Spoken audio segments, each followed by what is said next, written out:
महाराष्ट्रामध्ये दोन दुःखद घटना घडल्या. एक जळगावमध्ये घडली की त्या शेताच्या बाजूने त्यांनी ती तार लावली होती आणि त्याचा धक्का लागून एकाच कुटुंबातले 5 लोक तिथे मृत पावले. तर ती एक घटना घडली. दुसरी यवतमाळमध्ये की तिथे काही रस्त्याचं काम चालू होतं. तिथे पूल बनवायचा म्हणून खड्डं खणलं होतं आणि त्याच्यामध्ये पाणी साचून काही 4 मुलं तिच्यात पडले आणि ते वारले.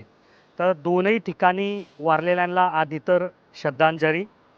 आणि राहिला विषय की बाबा मला म्हणायचं काय, तर या दोनही बातम्या आहे ना आजच्या जळगावच्या दिव्य मराठीमध्ये आलेल्या आहे.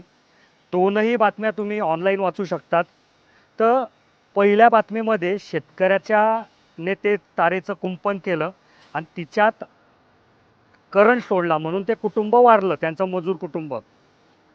तर हिच्यावर त्या शेतकऱ्यावर सदोष मनुष्यवधाचा गुन्हा दाखल झाला आहे. ती MSCB लाईट देणारी आपल्याला कधी आपला कंप्लेंटचा फोन उचलत नाही आणि ती सुद्धा आता पुढे आली आणि म्हणते की आम्ही पण या शेतकऱ्यावर गुन्हा दाखल करू किंवा आमचा वीज पुरवठा यांनी चुकीच्या कामासाठी वापरला. आणि ज्या खड्ड्यामुळे 4 मुलं दगावले तिथे मात्र काही कोणावर सदोष मनुष्यवधाचा गुन्ह्याचा काही विषय नाही.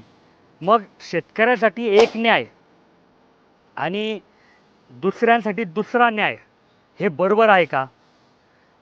तरी या व्हिडिओच्या माध्यमातून मी सर्व शेतकऱ्यांना हात जोडून विनंती करेल की बाबा तुम्हाला जर तुमच्या शेताची राखणदारी करायची आहे, जंगली प्राणी ते नुकसान करत असतील तर त्याच्यासाठी तुम्ही तो जी नियोजित पद्धतीने विद्युत पुरवठा देणारी यंत्रणा आहे ती वापरा.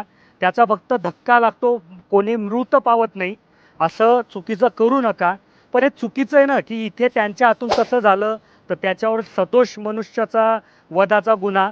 आणि इथे ठेकेदाराकडनं पण तर तसंच झालं आहे ना की बाबा तुम्ही खड्डं खोदून ठेवलं आणि त्यात पाणी साचलं आणि इथे 5 लोक वारले, तिथे 4 मुलं वारले, तर त्याच्यावर मात्र काही कारवाई नाही. तर तुमचं काय मत आहे मला कमेंटमध्ये सांगा.